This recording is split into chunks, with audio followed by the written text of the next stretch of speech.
करने की जगह जगह नहीं है। मगर अगर आप में से कोई एंटरप्रेन्योर बनना चाहता है, आप में से कोई बैंक लोन चाहता है, आपको बैंक लोन नहीं मिलेगा, इसलिए वो दरवाजा आपके लिए बंद। तीसरा दरवाजा कॉर्पोरेट जॉब जो हुआ करता था, आईटी का जो जॉब था, उस पर एआई ने बहुत जबरदस्त चोट लगाई। और चौथा दरवाजा पब्लिक सेक्टर का, वो प्राइवेटाइजेशन के कारण बंद हो गया है। तो करोड़ों युवाओं के लिए ये रास्ता, एक रास्ता सरकारी जॉब वाला, सरकारी नौकरी वाला खुला है। और इसीलिए करोड़ों परिवार अपना पैसा निकालकर, बैंक लोन लेकर, अपना पूरा भरोसा आप पे डालते हैं कि आप इस रास्ते पे अच्छी तरह चल पाओ और सफलता प्राप्त करो। मगर बात यहां नहीं रुकती, क्योंकि जो स्टैटिस्टिक्स हैं वो सारा का सारा रिवील कर देते हैं।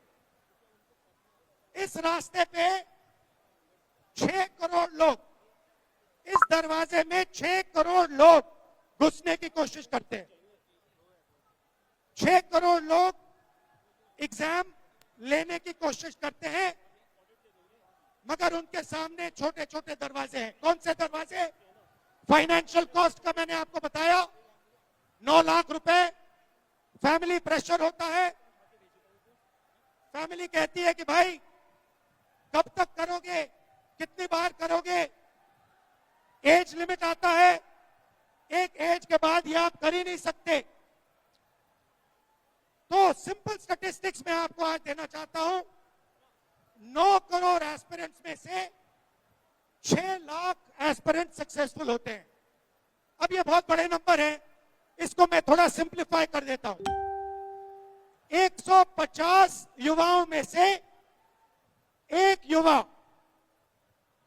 युवा सफल होगा। मतलब नॉर्मली आपके क्लास में 50 बच्चे होते थे स्कूल में, 50 बच्चों में से आप एक बच्चा फर्स्ट आ सकता है। अगर उन 3 क्लासेस में से आप फर्स्ट आते, तभी आप इस रास्ते पे चल सकते हो। बाकी लोग जो सेकंड आते थे, थर्ड आते थे, फोर्थ आते थे, वो सारे के सारे इस दरवाजे को पार नहीं कर पाए। मगर सच्चाई यहां भी नहीं रुकती है, क्योंकि आपके सामने एक बहुत बड़ा दरवाजा है। कौन सा दरवाजा? यह दरवाजा, कि सचमुच में एक रास्ता नहीं है, सचमुच में 2 रास्ते हैं। और आप सब ये जानते हो। एक रास्ता जो आपको ऊपर दिख रहा है, ईमानदारी का रास्ता, मेहनत का रास्ता। इस पे आपको फाइनेंशियल कॉस्ट सहनी पड़ेगी, इस पे आपको फैमिली प्रेशर लगेगा, इस पे आपको एज लिमिट आएगा, इसके लिए आपको 8 घंटा 5 साल के लिए मेहनत करनी पड़ेगी। और दूसरा रास्ता, अगर आपके पास पैसा है, अगर आप भ्रष्ट हो, अगर आप ईमानदार नहीं हो, और अगर आप चोरी करके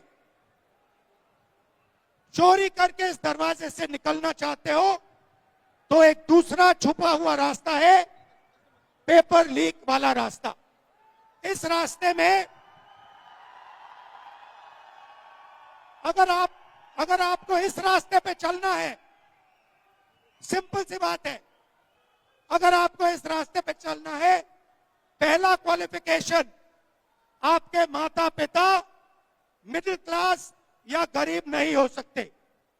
दूसरा क्वालिफिकेशन, आपको ईमानदारी से काम नहीं करना।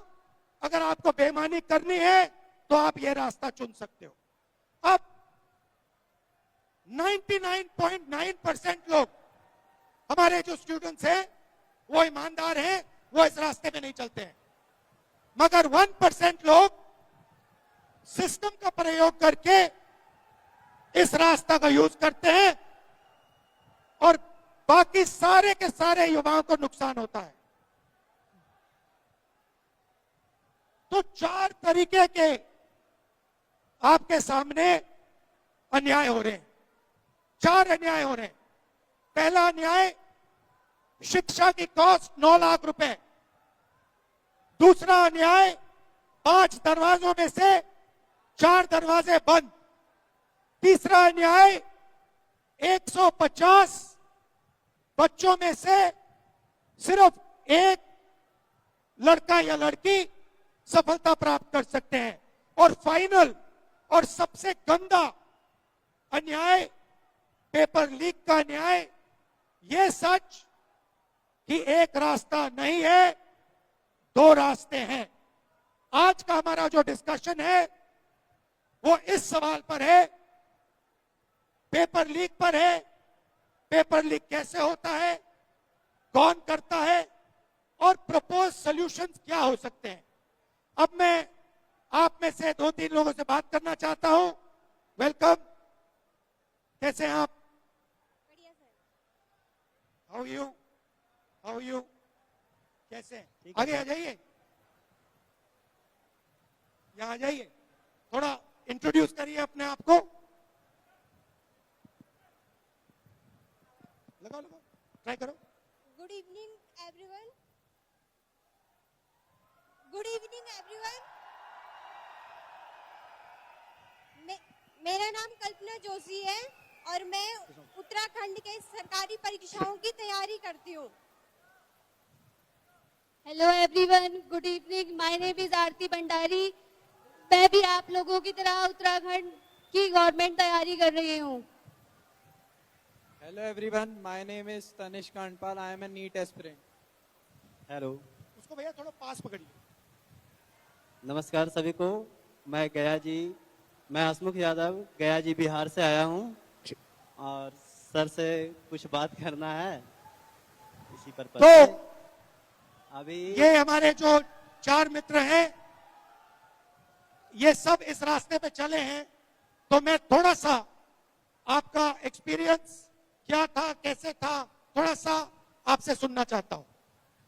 सर मैं थोड़ा जोर से, क्योंकि सुनाई नहीं दे रहा वहां पे। सर मैं बीपीएससी स्टूडेंट हूँ। टीआरई 3 दिया था, उसमें क्वेश्चन लीक हो गया। उसके बाद 3 महीने 1 साल बाद बीपीएससी एआईडी जब एग्जाम दिया, उसका भी क्वेश्चन लीक हो गया।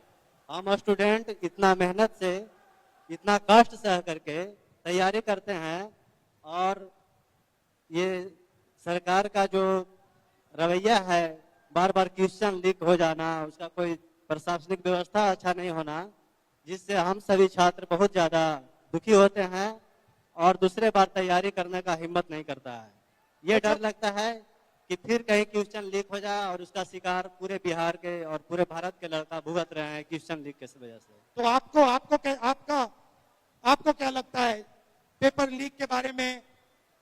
सर मैंने जब तैयारी शुरू की थी 2020 में तैयारी शुरू की थी।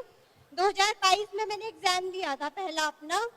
तो जब मैंने एग्जाम दिया था तो एग्जाम सेंटर के बाहर आते ही हमको पता चला कि पेपर लीक हो गया है। तो उसके बाद जितने भी उस टाइम 2022-23 में जितने भी एग्जाम हुए, उसमें से 13 पेपर रद्द हुए थे, क्योंकि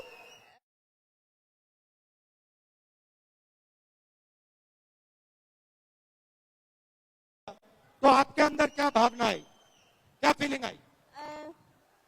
ऐसा लगा था, हमने पूरी की थी उस टाइम पे, तो पूरी ऐसा लगा था कि पूरी मेहनत बर्बाद हो गई है। जिन सपनों को लेके हम यहाँ पढ़ने के लिए आ रखे थे, वो सारे सपने हमारे टूट गए हैं। मतलब बहुत ज्यादा बुरा लगा था ये सोच के कि जितनी भी मेहनत की है उन सब पर पानी फिर गया है। और मामा पापा को क्या लगा, फादर मदर को क्या लगा, उन्होंने क्या कहा आपसे? माता पिता ने हमारे बड़ी मेहनत और उम्मीदों के साथ हमको यहाँ भेजा था, लेकिन सिस्टम की क्या बोल सकते हैं, सिस्टम की लापरवाही या फिर उस सिस्टम को देख के उनकी सारी उम्मीदें ऐसी खराब हो गई हमसे। और पापा सैलरीड हैं, क्या करते हैं पापा? पापा शॉपकीपर हैं। शॉपकीपर हैं। अच्छा, और आप थोड़ा अपने बारे में बताइए। मैंने लास्ट ईयर 2025 में पटवारी का एग्जाम दिया था जो लीक हो गया। इस साल भी दिया है 14 जून को, जिसका रिजल्ट अभी तक आया नहीं है और मैं आगे भी अभी तैयारी कर ही रही हूँ एग्जाम्स की। हाँ जी। और क्या लगा आपको, क्या फीलिंग आई, कैसा लगा? पेपर तो ठीक गया है, बस लीक ना हो, रिजल्ट सही आए। और आपको लगता है कि अगर पेपर लीक हो रहा है और आपको पता लगा तो ऐसा भी होता होगा कि पेपर लीक हुआ और पता भी नहीं लगा? हाँ होता होगा। होता होगा। तो पेपर लीक बढ़ रहा है, कम हो रहा है? बढ़ रहा है। बढ़ रहा है। हाँ। आप कुछ कहना चाहते हैं? सर हमारी सालों की मेहनत होती है और सरकार को 2 मिनट नहीं लगते पेपर को लीक करने में। सर दूसरा मुद्दा है प्राइवेटाइजेशन का कि मेडिकल कॉलेज 25 इस साल खुलने हैं, 25 इस साल मेडिकल कॉलेज खुलने हैं, जिसमें से 18 प्राइवेट कॉलेजेस हैं और सिर्फ 7 गवर्नमेंट कॉलेजेस हैं। जितने प्राइवेट कॉलेजेस साल भर में खुलते हैं वो ट्रिपल होते हैं जितने गवर्नमेंट कॉलेजेस खुलते हैं, और हजारों सीट्स खाली रह जाती हैं क्योंकि पेरेंट्स अफोर्ड नहीं कर पाते हैं पैसे, तो हजारों सीट्स खाली रह जाती हैं। इस वजह से क्या होता है कि गवर्नमेंट में इन्फ्लेमेशन होता है रैंक का, उस वजह से जो डिजर्विंग कैंडिडेट है गवर्नमेंट